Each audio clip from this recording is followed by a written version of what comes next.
Okay. Audible? Yeah, audible. Okay.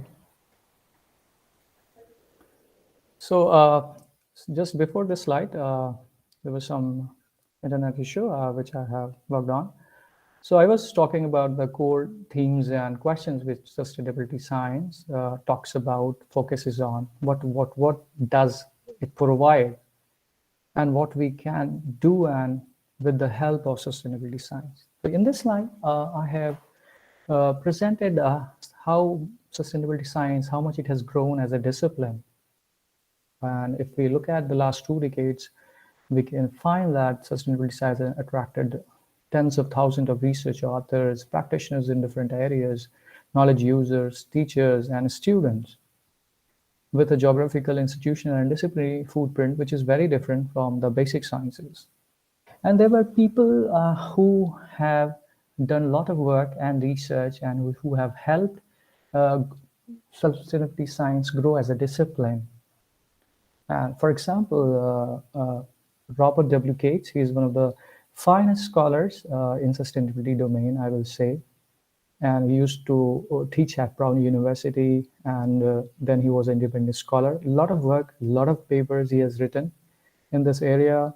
Then there's Professor Kuziako Takeuchi, who is currently the president of IGS in Japan. He's also a visiting professor at the United Nations University. Then there is a Professor Joachim Spangenberg, who is also at SERI in Cologne in Germany, and Sustainability Environmental Research Institute in Germany.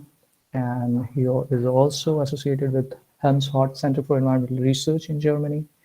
Then Professor Hiroshi Komiyama at University of Tokyo, who is also associated with Mitsubishi Research Institute.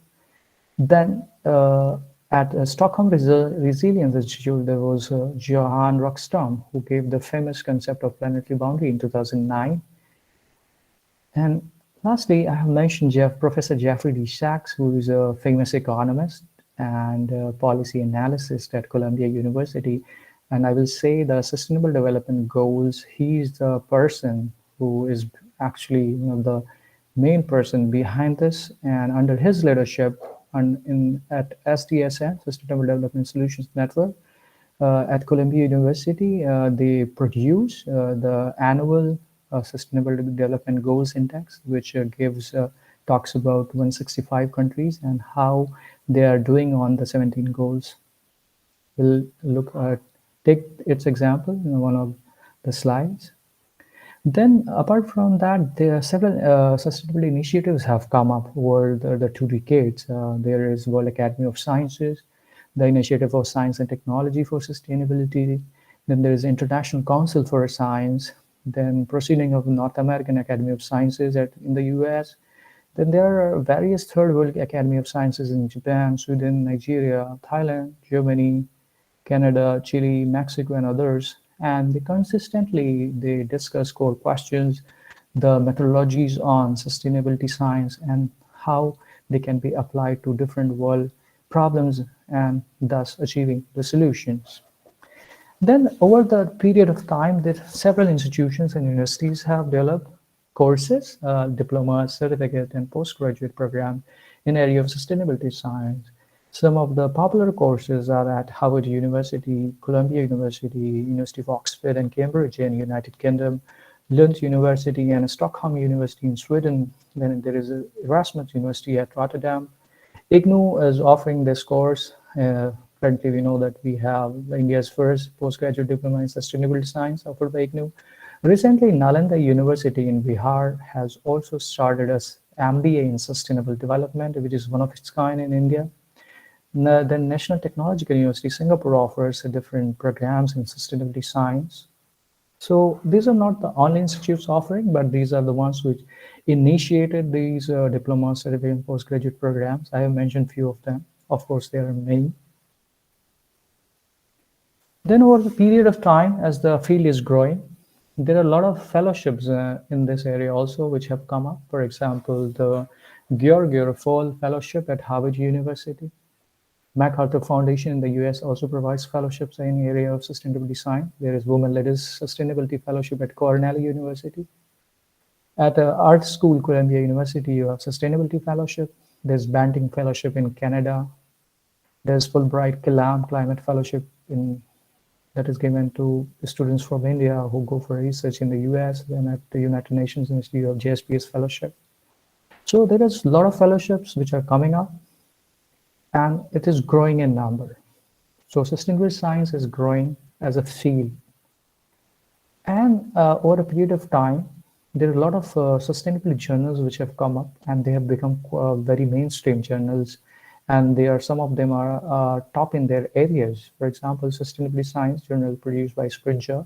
Nature has also started with Nature Sustainability Journal. You have World Development from Elsevier, one of the top journals in the development field. Wiley is producing Sustainable Development, very popular journal in the area. So the purpose of showing all these 2-3 sides about sustainability science, that the discipline has grown over a period of 2 decades a lot of research is happening, and people find sustainability science as a very promising area which can help solve today's critical problems. But at the same time, Robert W. Gates, he poses the question, I quote, "The real test of success will be in implementing sustainability knowledge to meet the great environment and development challenges of this century." So how we are implementing the sustainable knowledge, that will be very critical, and that will decide the success of the sustainability science as a concept. Now we shift our discussion to the next part of today's lecture, that is indicators of sustainable development. So we can understand indicators which are one of the most important aspects. If you look at development, so the key aspect is we want to monitor the progress at different levels, say country, subnational, state, region, etc. And when we are monitoring progress at different levels, we want to quantify and measure the development, or say sustainable development. So different researchers and institutions, they use indicators and indices, which serve as a central tool of such assessment. So what are indicators and indices? So what is their practical application or meaning? So they present a wider or deeper meaning than just statistical numbers. So many of us understand that these are just numbers we talk about, statistical numbers, but they have wider meaning. They help in minimizing the number of measurements and variables and make the communication simple. And they are widely used by policymakers because they are simple to use. They also help us recognize where the problem is existing among the different dimensions of ST, and thus help us to sort out the problems. We'll see the application as we discuss different indicators and indices later on in the lecture. So as of now, if you look, there are several indicators and indices, different which use different approaches and methodologies and have been developed till date. But the application or their appropriateness or their adequacy is being questioned or debated by several researchers, institutions. So one thing is very clear, no indicator or indice is a perfect indicator or indice. It is the application which separates them, which characterizes them, what is their application, where they have been applied. So the same indicators or indices might not yield the same results. So always they have some strong points, and also they suffer from some weaknesses, and we'll see later on. So in 2001, United Nations, in their report, they have given some properties which are good indicators of sustainable development should possess. So I've listed some of the key features, which in general it is assumed that should be the characteristics of an indicator when we are selecting indicators of sustainable development. For example, the indicators need to be national or global in scope, and the numbers should be limited. There should not be many indicators which might confuse and may defeat the whole purpose. The indicators have to be conceptually sound. They should be easily understood and communicated among people, among policymakers, And the indicators should be adapted to future needs. And they should meet international consensus. And a lot of focus is being paid on data quality, that the quality should be appropriately apt, and it should take care of the cost and time period.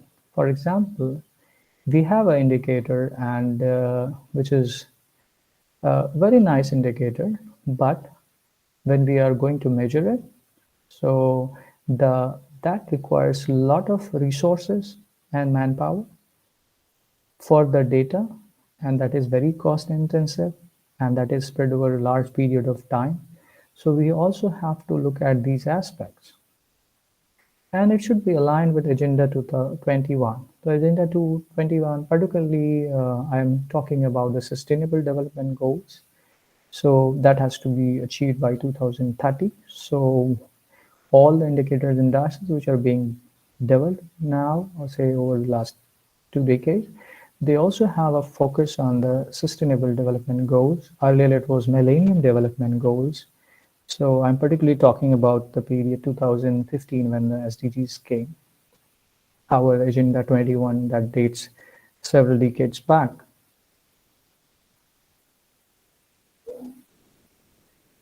Now to start with the indicators and their applications.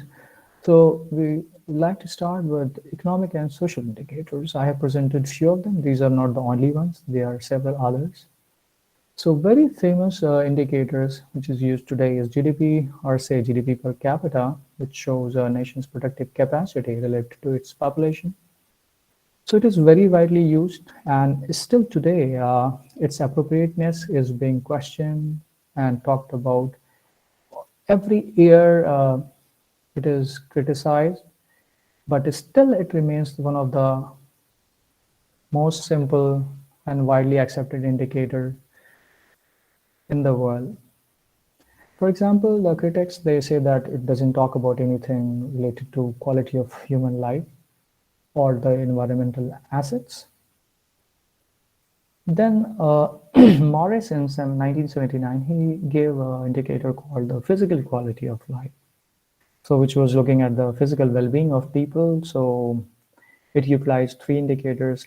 It talked about infant mortality rate, it utilized life expectancy and the basic literacy, and that was the arithmetic mean was taken to arrive at the PQLI.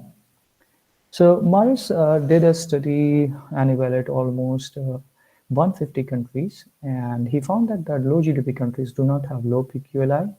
All the low countries do not have the low physical quality of life index, and at the same time, not all the high GDP countries have high PQLI. Then another very popular indicator index that is being used globally and still today it is being produced by United Nations is the Human Development Index. So if you look at the left portion of the figure, so we will say that it has three dimensions. One is measuring the long and healthy life aspect of the individual. Then it is talking about the knowledge aspect and decent standard of living. So here we may see that we are shifting towards the very raw indicator like GDP per capita to an indicator like Human Development Index, so which is talking about knowledge and standard of living and also long and healthy life. So the indicators they have used in the SDI in our life expectancy at birth, then in under knowledge domain dimension, they are using expected years of schooling and mean years of schooling to arrive at the educational index. Then they are using GNI per capita in purchasing power parity terms to arrive at the GNI. And all these three indexes, they are combining to arrive at the Human Development Index, and they have taken a geometric mean of these three indexes. One thing that should be noted here that the United Nations have changed their methodology 6 years, I'll say, I think 2011 or 12, they have changed their methodology. So previously, instead of GNI per capita, they were using GDP per capita. And in the knowledge domain, they were in education aspect, they were looking at the literacy rate. So there is a difference. And now they are using GNI per capita, and they are using two indicators: knowledge, that is expected years of schooling, mean years of schooling, and then using all the three indexes, they are taking a geometric mean to arrive at the HDI. Now, let's look at some of the figures which are given in red at the corner bottom. So these are the results of the Human Development Report 2020. So you can see that the report classifies the nations they have done for almost 195 countries in the world. So they classify them into very high human development countries, which range from this 0.8 to 1 have a score, and countries, the Scandinavian nations like Norway, Ireland, and countries like Switzerland, they are the top countries with a very high human development. Then there are high human development countries like Sri Lanka, Brazil, China, and South Africa. Then there are medium human development countries with a score in the range of 0.55 to 0.699. India belongs to the medium human development country, and Pakistan also belongs to the same group. And it will be very astonishing that a country like Iraq, which is highly devastated by war and crimes, is also in the same category. Then we have low human development countries like Uganda, Nigeria, and Afghanistan. Now, we'd like to shift towards some physical and ecological indicators. So I have provided two examples.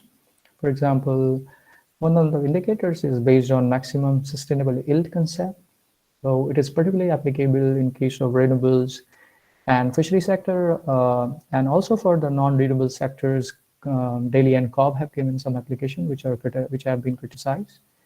So the extraction policy based on the maximum sustainability ensures that physical optimality by maintaining a constant and optimal renewable stock.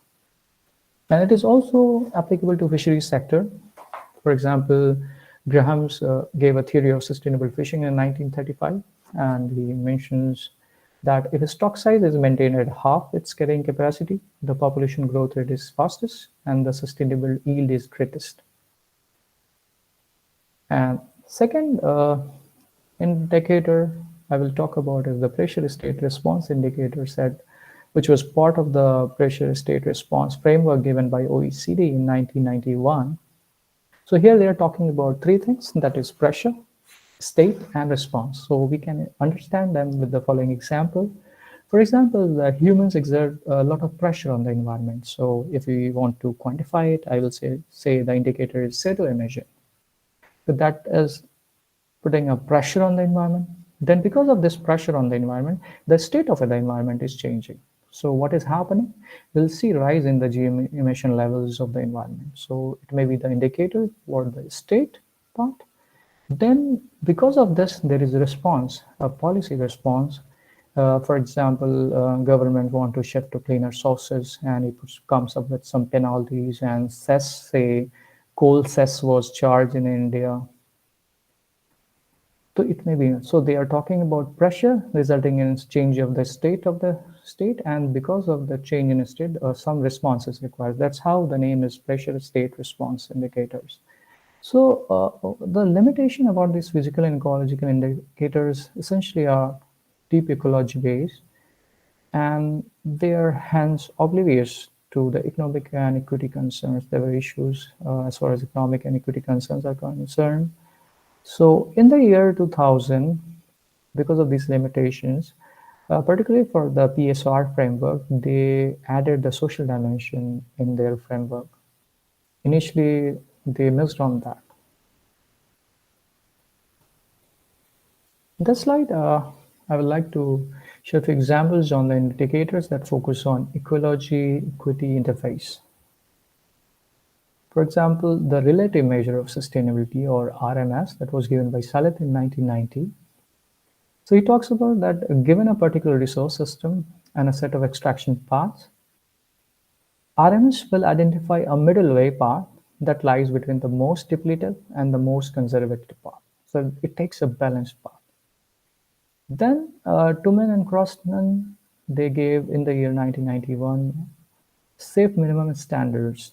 So it was not a indicator, but it was an approach to define indicators. So the SMS identifies the boundary where the market-based approach should end and the moral and ethical imperative should begin to guide resource management decisions. And they utilize concepts like indicators like degree of irreversibility, attendant economic cost, among others. So the main driving force behind both the relative measure of sustainability and the safe minimum standards is the moral and ethical aspect. They're particularly focusing on the moral and ethical aspect. However, critics also say that they only have utility in a research-specific context. So that was the limitations we can say about the SMS and RMS. Then we have indicators which focus on ecology economics interface. For example, a very common indicator will be benefit cost analysis, the method that utilizes the concept of benefit and cost. So this, I will say, this is one of the earliest approaches used as an indicator of economic viability and ecological feasibility of individual projects. Where we are interested, we weigh the benefits and the cost associated with the project, and the projects which have benefits which exceed the cost. So we accept those costs. However, uh, this BCA concept is only applicable to short-term projects. It fails for the long-term horizon projects. For example, it doesn't take into account the financial concerns like inflation, the interest rate, the varying cash flows, and the present value of money. So the critics and the researchers suggested that instead of using BCA, the net present value or the NPV, that will be a better tool. Then there's environmental impact assessment, which we can say that is a more focused version of the benefit cost analysis with a relative sharper focus on the environmental impact aspects. So both the BCA and environmental impact assessment are applicable at the project level I talked about earlier. And they're highly subjective, and non-availability of valuation techniques for ecological cost and benefits that undermine their applicability in several contexts, and that's how it poses limitations. Then we also have the natural resource accounting system in different countries in the world, which incorporate the depletion of environmental capital into the GDP. However, then there are limitations for the natural resource accounting, as the valuing environmental capital, it is a difficult task. There's subjectivity in choosing the discount rate, which is highly variable in different contexts, and the planning horizon and the distributional issues also pose several limitations in the natural resource accounting system. Then we have some of the indicators which focus on ecology, economics, and equity interface, which consider all the three dimensions, like I mentioned ecology, economics, and equity. So two examples I have given here. And so one of them is Index of Sustainable Economic Welfare, which was given by Daly and Cobb. So average consumption and its distribution across social groups, including long-term deterioration in environmental assets like soil, water, etc. So it talks about, ICW talks about these aspects. So different components or say dimensions, indicators, which are covered under ISEW are personal consumption, value of domestic work, non-defensive public expenditure, you have cost of environmental degradation, degradation of natural capital, and capital adjustment. So Daly and Cobb, they did some empirical work and for US between the period 1950 to 88. So when they calculated the index of sustainable economic welfare, so they found that there was a high divergence between increasing GDP per capita and the declining index of sustainable economic welfare. Index of sustainable economic welfare is widely used across the world even today. However, several economists and researchers like Namer, they say that it's not an ISEW. Index of Sustainable Economic Welfare is not an index of sustainable economic welfare because of methodological inconsistencies and lack of sound theoretical foundation. However, as I mentioned, it is still being used. Then the next index I'll talk about is Sustainable Livelihood Security Index, which was proposed actually initially by Swaminathan and later on developed by Swaminathan along with Saleh in 1992 and 3.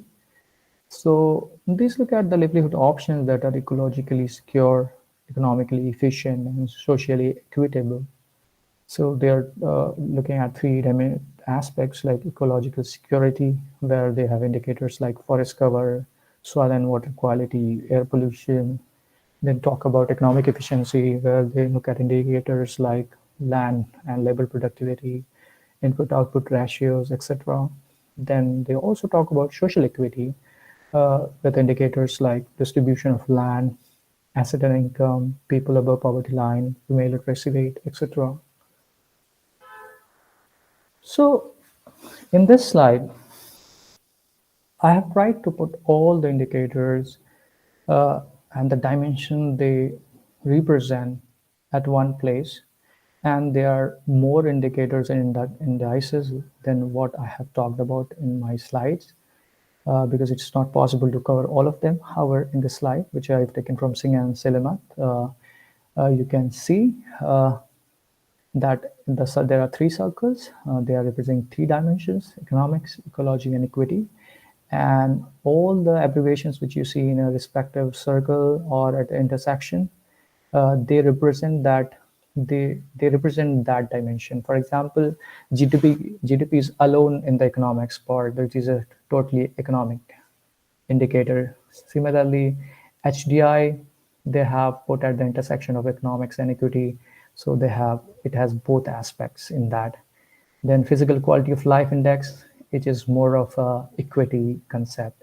So it is separate in equity. Then similarly in ecology part, I talked, there is maximum sustainable yield concept, the special state response concept at the bottom you can see, and there are several others presented.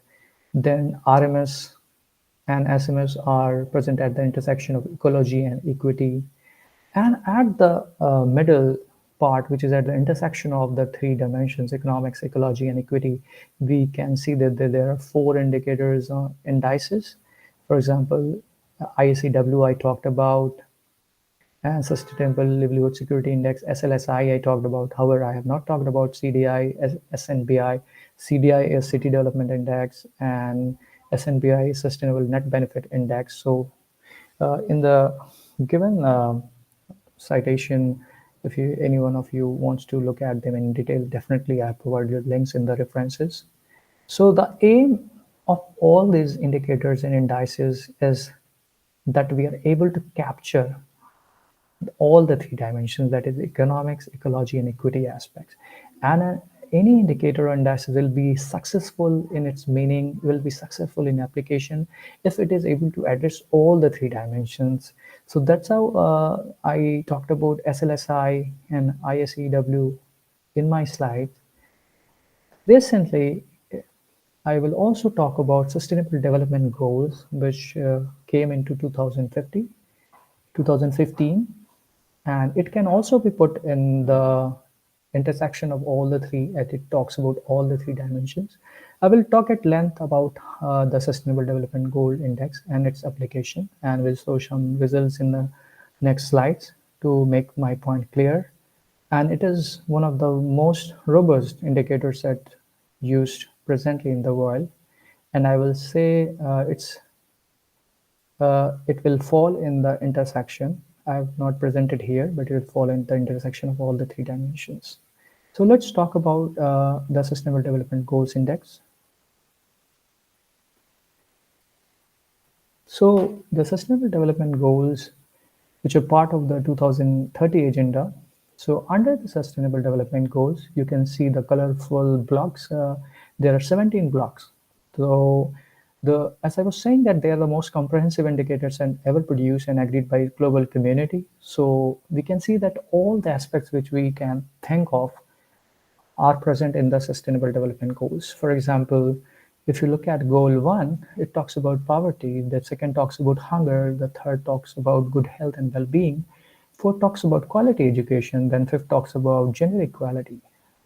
Goal 6 talks about clean water and sanitation, 7 talks about affordable and clean energy, 8 talks about decent work, economic growth, industry, innovation, and infrastructure is covered by SDG 9. 10 talks about reducing inequalities. 11 talks about sustainable cities and communities. SDG 12 talks about responsible consumption and production. 13 talks about climate action. 14 talks about life below water. 15 talks about life on land. 16 talks about peace, justice, and strong institutions. 17 talks about partnership for the goal. So you can see that everything, any issue, any problem which we can think of is covered under Sustainable Development Goals. And there are almost 169 targets. And within the targets, there are several indicators. So in all the goals, there are more than 230 plus indicators which are being measured and which are supposed to be achieved by 2030.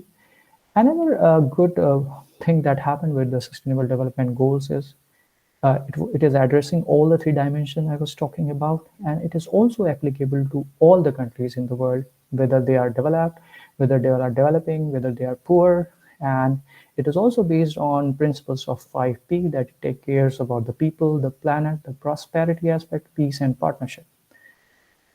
So if you look at the bottom part, so there are 17 goals, as I talked about. Within the goals, we have different targets. For example, in goal number 1, if you look below, the end poverty in all its form everywhere, this is a target under goal 1. And within the target, there are 5 targets in goal 1. And within the targets, there are some indicators. For example, for target 1.2, which talks about reducing at least by half the proportion of men, women, and children of all ages living in poverty in all its dimensions according to national definition. So it has 2 indicators: proportion of population living below the national poverty line by sex and age. Then there's promotion of men, women, children of all ages living in poverty in all its dimensions according to national definitions. Similarly, all the SDGs have different targets, and within the target there are indicators. So these are being measured. So as I say that the number of indicators are more than 230. So data for all of them is not yet available. Some countries have good amount of data. Some countries have very poor data, like the African nations, and other poor nations, the data is not available. So what SDSN has done, Sustainable Development Solutions Network, they have taken some proxy indicators also, apart from which are actually given by the UN. So as of now, they started with around 80 plus indicators, and in the latest report, they have gone up to 100 indicators set. A total of 100 indicators in being used to arrive at the Sustainable Development Goals Index for 165 nations. And they utilize the formula which is given in the green box, that across the goals, they are doing an arithmetic aggregation. And within the goals, the indicators also, they are taking an arithmetic aggregation because of its simplicity. And they give the rationale that we do not want to discriminate between any of the goals. All the goals are equally important and all the goals have to be achieved by 2030. So that's how they treat them. And then we arrive at the index values. So that's how this index is calculated. And now look at some of the results of the latest 2021 report. So in the slide, I have shown the result. So you can see the global, the first picture at the top. So it is showing all the countries in the world.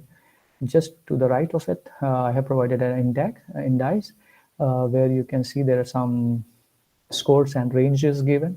For example, the darkest blue gives a score more than 80, and the maximum possible score is 100.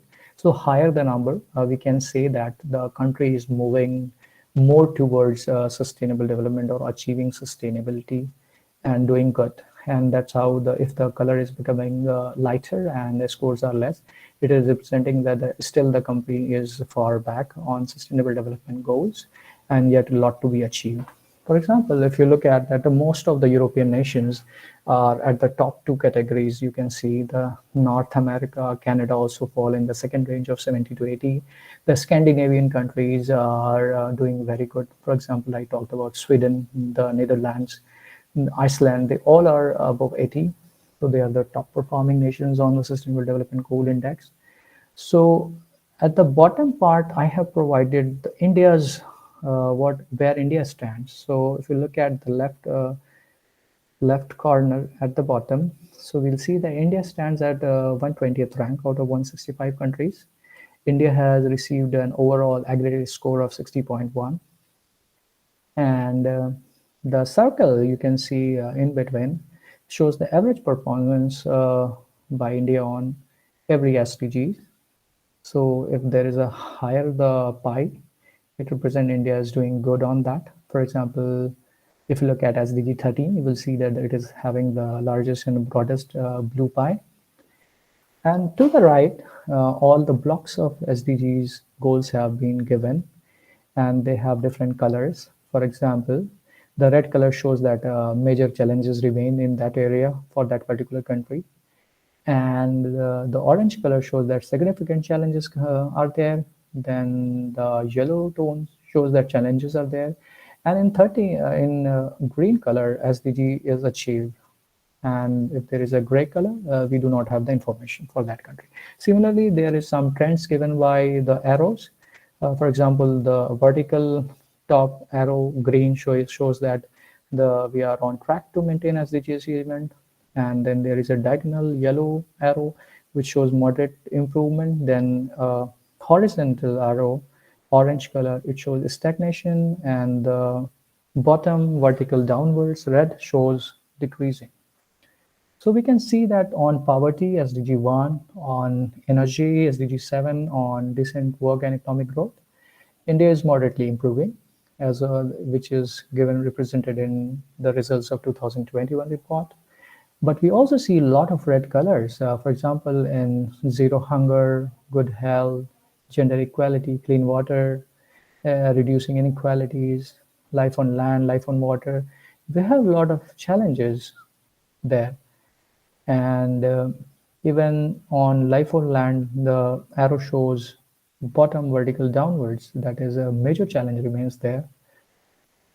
So that's how it gives very comprehensive charts how the countries of them in the world are progressing. And I talked that one of the features of the indicators there that are applicable, they provide some direction, some pathways. So we can see that looking at this chart, a policymaker or a layman or researcher can clearly see where a country like India is doing good, where it needs improvement. So that is the power of indicators and indices. And this SDG index, it is one of the most used indicator indices that currently used in the world.